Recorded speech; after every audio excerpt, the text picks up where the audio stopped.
ओम शांति। 30 मार्च 2023 के ईश्वरीय महावाक्य। पहले एक नज़र मुरली के मुख्य पॉइंट्स पर। बाबा ने कहा, इस समय सारी दुनिया का कोई धनी धोनी नहीं है, सब ऑर्फन बन पड़े हैं, इसलिए आपस में लड़ते रहते हैं। धनी है एक बाप रचयिता, उनके आने से सब बच्चे धन के बन जाते हैं। यह बाप तुम बच्चों के लिए ऐसा स्वर्ग रचते हैं जहां सदैव सुख होगा। फिर बाबा ने कहा, इसमें छोड़ना कुछ भी नहीं है, सिर्फ इस विकारी दुनिया में रहते तुम्हें पवित्र रहना है। अपने को निर्विकारी बनाने से तुम मेरी निर्विकारी दुनिया में चले जाएंगे। याद रहे, अभी तुम ऐसी संपूर्ण निर्विकारी दुनिया में जा रहे हो जहां ये पॉइजन होता नहीं। तो अपने से प्रतिज्ञा करो, हम माया पर जीत प्राप्त कर बाबा से वर्षा जरूर लेंगे।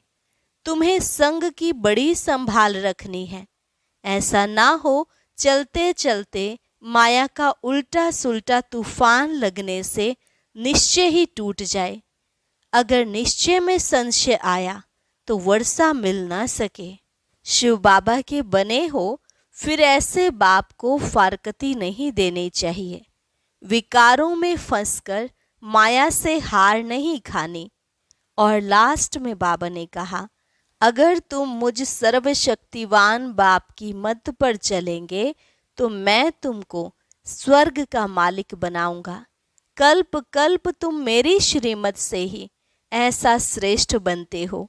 अभी फिर से मैं तुमको कौड़ी से हीरे जैसा बनाने आया हूँ, तो मेरी मत पर चलना चाहिए। और अब सुनते हैं महावाक्यों को विस्तार से।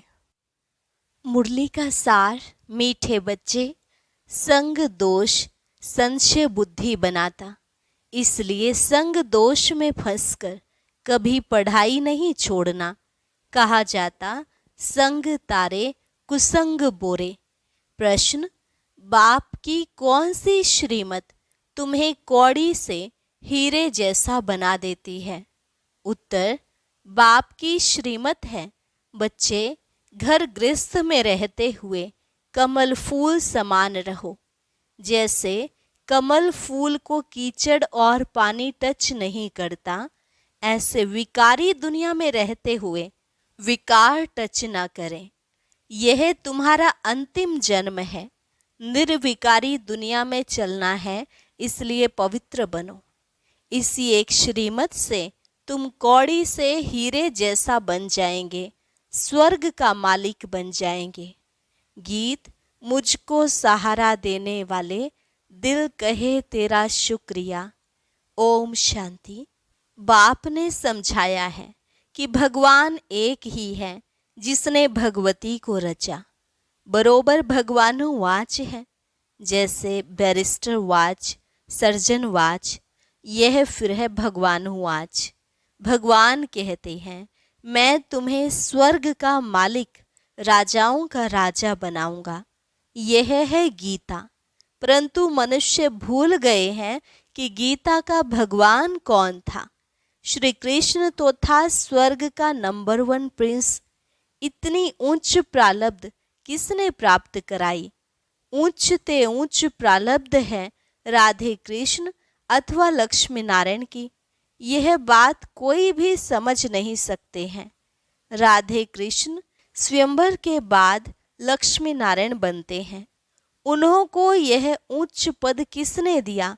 श्री कृष्ण कौन था, श्री नारायण कौन था, यह बातें तुम ही जानो। श्री कृष्ण को प्यार तो बहुत करते हैं, जयंती भी मनाते हैं। फिर जिससे श्री कृष्ण का स्वयंवर हुआ, उनकी भी तो महिमा होगी। राधे कृष्ण को तो इकट्ठा ही दिखाते हैं। उन्हों को ऐसा किसने बनाया? रचयिता एक निराकार को ही कहा जाता है। साकार को कभी क्रिएटर नहीं मानेंगे। इनकॉर्पोरियल गॉड फादर कहते हैं।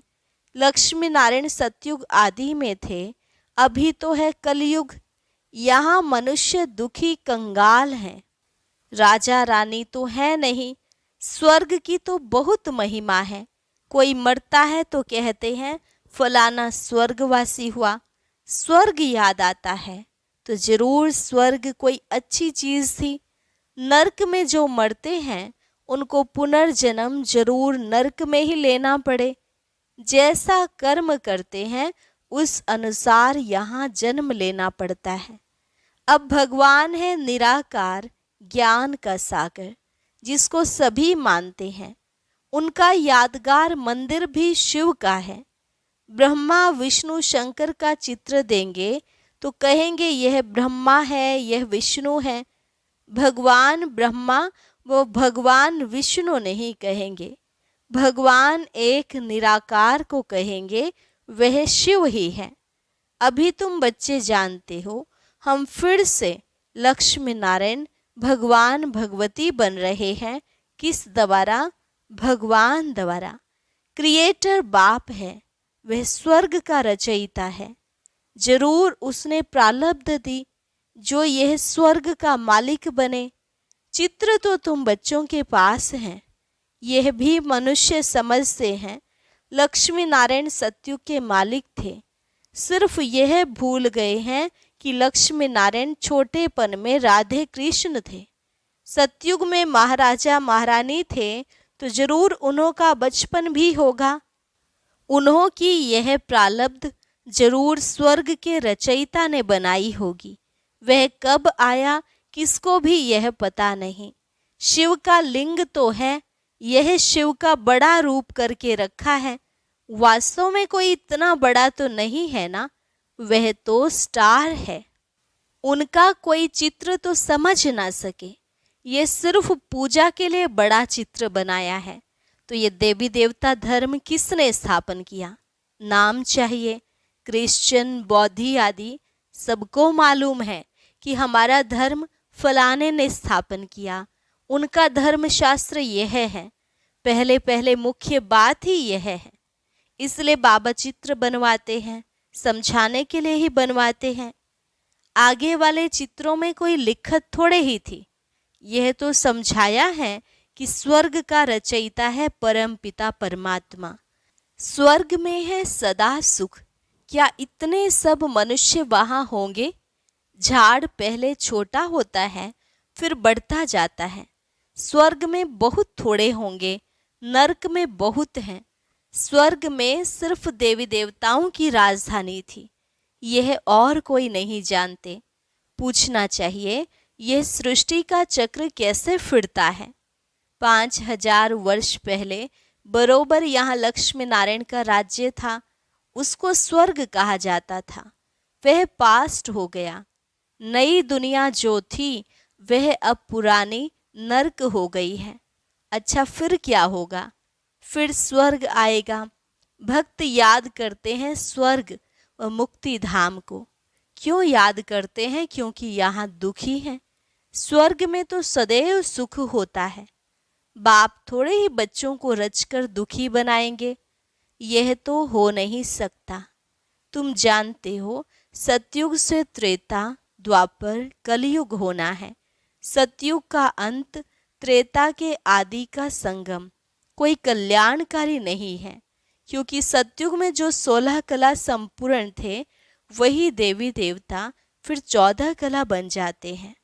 तो वह कल्याणकारी युग थोड़े ही हुआ। फिर त्रेता के अंत में द्वापर युग के आदि का भी संगम हुआ, फिर उसमें भी कलाएं कम होती हैं। सतो प्रधान से सतो रजो तमो में गिरते हैं। तमो प्रधान बनना ही है। तो इस समय सारी दुनिया दुखी है। इसको कहा जाता है ऑर्फन्स की दुनिया। कोई धनी धोनी नहीं, घर में माँ बाप नहीं होते हैं तो सभी आपस में लड़ने लग पड़ते हैं। तो कहा जाता है तुम तो निधन के हो। वह है हद की बात, अभी यह है बेहद की बात। सारी दुनिया का कोई धनी धोनी नहीं है। मनुष्य मनुष्य में लड़ते हैं, जानवर भी लड़ते हैं। कोई धनी धोनी नहीं है। धनी है बाप रचयिता, उनके आने से ही सब बच्चे धन के बन जाते हैं। बाप बच्चों को शांति धाम और फिर सुख धाम ले जाते हैं। पहले सतो प्रधान और फिर सतो रजो तमो। हर एक चीज ऐसे ही होती है। छोटे बच्चे भी सतो प्रधान हैं, इसलिए प्रिय लगते हैं। वही बच्चे अगर शिक्षा नहीं मिलती है तो माँ बाप को तंग करने लग पड़ते हैं। तंग तो होते हैं ना, लड़ते झगड़ते बीमार हो पड़ते हैं। कोई को नुकसान पड़ता है तो यह भी दुख होता है ना। सतयुग में कोई भी दुखी नहीं होता, वह है ही सुख धाम। बाप बच्चों के लिए स्वर्ग रचते हैं, वहाँ सदैव सुख है। तुम जानते हो यह बेहद की दुनिया नई थी, अब पुरानी है। दिल्ली पुरानी और नई है ना, पुरानी अलग है, नई अलग है। नई दिल्ली कितनी अच्छी देखने में आती है। ऐसे नहीं कि पुराने को कोई उड़ा देंगे, फिर रहेंगे कहाँ। यहाँ नई पुरानी दोनों हैं, फिर यह पुरानी टूट करके नई बनेगी, जिसको ही स्वर्ग कहा जाता है। दिल्ली को ही परिस्तान कहते हैं, इस समय है कब्रिस्तान। सतयुग में लक्ष्मी नारायण का राज्य था, दिल्ली परिस्तान थी, स्वर्ग थी, अब नर्क है। बाप खुद स्वर्ग का मालिक नहीं बनते हैं, बच्चों को बनाते हैं। तुम कहते हो बाबा हमको फिर से स्वर्ग का मालिक बना रहे हैं। इतने सब निश्चय बुद्धि हैं तो देखकर निश्चय बुद्धि बनना चाहिए। कोई लंदन देखकर आवे और वर्णन करे तो ऐसे थोड़े ही कहेंगे कि हम जब देखें तब माने। यहाँ तो इतने सब बच्चे कहते हैं हमको भगवान पढ़ाते हैं, तो झूठ तो नहीं बोल सकते, परंतु भाग्य में नहीं होगा तो बुद्धि में बैठेगा नहीं। बाप कहते हैं इसमें छोड़ना कुछ भी नहीं है। यह है अंतिम जन्म। ग्रस्त व्यवहार में रहते कमल फूल समान पवित्र रहना है। यह है मृत्यु लोक, वह है अमर लोक। गाया जाता है संपूर्ण निर्विकारी दुनिया, वहाँ विकार होता नहीं, तो मानना चाहिए ना। बरोबर देवताओं की महिमा भी करते हैं सर्वगुण संपन्न। वह था ही वॉइसलेस वर्ड। अच्छा बच्चे तो पैदा होते होंगे, जरूर कोई युक्ति होगी, विकार से नहीं होते। वहाँ यह पॉइजन होता नहीं। यहाँ है संपूर्ण विकारी, वहाँ है संपूर्ण पावन। यथा राजा रानी तथा प्रजा, इसमें तुमको संशय क्यों पड़ता है? वहाँ की जो रस्म रिवाज होगी उसी अनुसार बच्चे पैदा होंगे, वहाँ विकार होता नहीं। यह नेचर इस मृत्यु लोक का है। वहाँ तो कोई दुख देते नहीं, जानवर भी एक दो को दुख नहीं देते, वह भी ऐसे ही पैदा होंगे। अब तुमको चाहिए क्या? शांति चाहिए तो अपने को आत्मा समझ बाप को याद करो तो मेरे पास चले आएंगे। जो स्वर्ग में आने वाले होंगे वह कहेंगे हम तो ज्ञान जरूर लेंगे, सुख जरूर लेंगे, बाप से स्वर्ग का वर्षा लेना है। तुम जानते हो हम बेहद के बाप से बेहद का वर्षा ले रहे हैं, बाप की श्रीमत पर चल रहे हैं। चलते चलते फिर कहाँ उल्टा सुल्टा तूफान आता है तो निश्चय टूट पड़ता है, माया से हार खा लेते हैं। बाप कहते हैं कल्प पहले भी ऐसे वर्षा लेते लेते हार खा ली थी, विकार में फंस गया था, गाया भी हुआ है संग तारे कुसंग बोरे। यह है सत्य का संग। उनकी श्रीमत पर चलने से हम नई दुनिया में आ जाएंगे। निश्चय में संशय आ जाता है तो वर्षा मिल ना सके। ऐसे बहुतों को निश्चय होते होते फिर संशय बुद्धि हो जाते हैं। तुम माता पिता कहते हो फिर उनको छोड़ देते हो, यह भी ड्रामा में नूंद है। शिव बाबा के बने फिर ऐसे बाप को फारकती देवंती हो जाते। तुम्हें ईश्वर का बनना है या रावण का? लड़ाई है ना। कोई तो माया पर जीत प्राप्त कर समझते हैं बाबा से वर्षा जरूर लेना है, श्रीमत पर चलते रहते हैं। एल्बम भी तुम्हारे पास है, जिन सभी बच्चों ने प्रतिज्ञा की है कि हमको गृहस्थ व्यवहार में रहते कमल फूल समान पवित्र रहना है, कमल फूल को पानी टच नहीं करता है, तुमको विकारी दुनिया में रहते हुए विकार में नहीं जाना है। यह है तुम्हारा अंतिम जन्म। अपने को निर्विकारी बनाने से तुम निर्विकारी दुनिया में चले जाएंगे। पवित्र बनना तो बहुत अच्छा है। बाप कहते हैं मेरे द्वारा तुम पवित्र बनेंगे तो स्वर्ग पवित्र दुनिया का मालिक बनेंगे। पतित दुनिया अब विनाश होनी है। कितना सहज समझाते हैं। ब्रह्मा द्वारा स्वर्ग की स्थापना सो तो हो रही है, बाकी सब हिसाब किताब चुकतू कर मुक्तिधाम चले जाएंगे। सतयुग में तुमको सच्चा सुख मिलता है। बैकुंठ का नाम तो मशहूर है, बरोबर लक्ष्मी नारायण का राज्य था। मनुष्यों को तो कुछ भी पता नहीं है। सन्यासी खुद निर्विकारी बनते हैं तो विकारी लोग उनकी पूजा करते हैं। विकारी आत्मा बनती है, परमात्मा नहीं। वह समझते हैं हम निर्विकारी बन परमात्मा बन जाते हैं। तो भी दो चीज तो होती है ना, आत्मा और परमात्मा। विकारी को तो परमात्मा नहीं कहा जाता। वह समझते हैं हम निर्विकारी बन परमात्मा बन जाएं। बाप कहते हैं ऐसे तो हो नहीं सकता, कोई भी मिल नहीं सकता। मैं आकर सबको वापस ले जाऊंगा। निशानी भी है महाभारी लड़ाई। बच्चों को राजयोग सिखा रहा हूँ। महाभारी लड़ाई है तो भगवान भी जरूर होना चाहिए, जो सभी झंझटों को हटाए, सभी के झगड़े खत्म कर दे। सर्वशक्तिमान तो बाप है ना। कहते हैं अगर तुम मेरी मत पर चलेंगे तो मैं तुमको स्वर्ग का मालिक बनाऊंगा। कल्प कल्प तुम मेरी श्रीमत से ऐसे श्रेष्ठ बनते हो। आधा कल्प बाद जब मेरी मत पूरी हो, आसुरी मत शुरू होती है, तो तुम कंगाल कौड़ी जैसे बन पड़ते हो। अब फिर तुमको कौड़ी से हीरे जैसा बनाता हूँ तो श्रीमत पर चलना चाहिए ना। बाबा कितना सहज समझाते हैं। अच्छा, मीठे मीठे सिकिलधे बच्चों प्रति माता पिता बाप दादा का याद प्यार और गुड मॉर्निंग। रूहानी बाप की रूहानी बच्चों को नमस्ते। रूहानी बच्चों की रूहानी बाप दादा को नमस्ते नमस्ते, गुड मॉर्निंग। धारणा के लिए मुख्य सार। पहली पॉइंट, किसी भी तूफान के कारण निश्चय में कमी ना आए, इसके लिए संग दोष से अपनी संभाल करनी है। श्रीमत पर पूरा पूरा चलना है। इस अंतिम जन्म में श्रीमत पर संपूर्ण निर्विकारी जरूर बनना है। विकारी दुनिया में रहते हुए विकार टच न करें, ये संभाल करनी है। वरदान, अपने हर कर्म द्वारा दिव्यता की अनुभूति कराने वाले दिव्य जीवनधारी भव। अपने हर कर्म द्वारा दिव्यता की अनुभूति कराने वाले दिव्य जीवनधारी भव।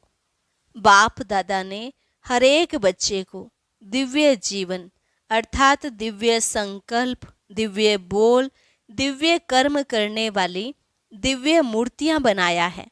दिव्यता संगम युगी ब्राह्मणों का श्रेष्ठ श्रृंगार है।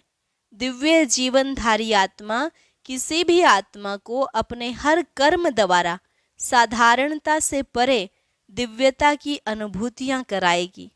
दिव्य जन्मधारी ब्राह्मण तन से साधारण कर्म और मन से साधारण संकल्प कर नहीं सकते। वे धन को भी साधारण रीति से कार्य में नहीं लगा सकते। स्लोगन, दिल से सदा यही गीत गाते रहो कि पाना था सो पा लिया, तो चेहरा खुशनुमा रहेगा। दिल से सदा यही गीत गाते रहो कि पाना था सो पा लिया, तो चेहरा खुशनुमा रहेगा। अच्छा, और अब सुनते हैं आज का अव्यक्त ज्ञान मोती।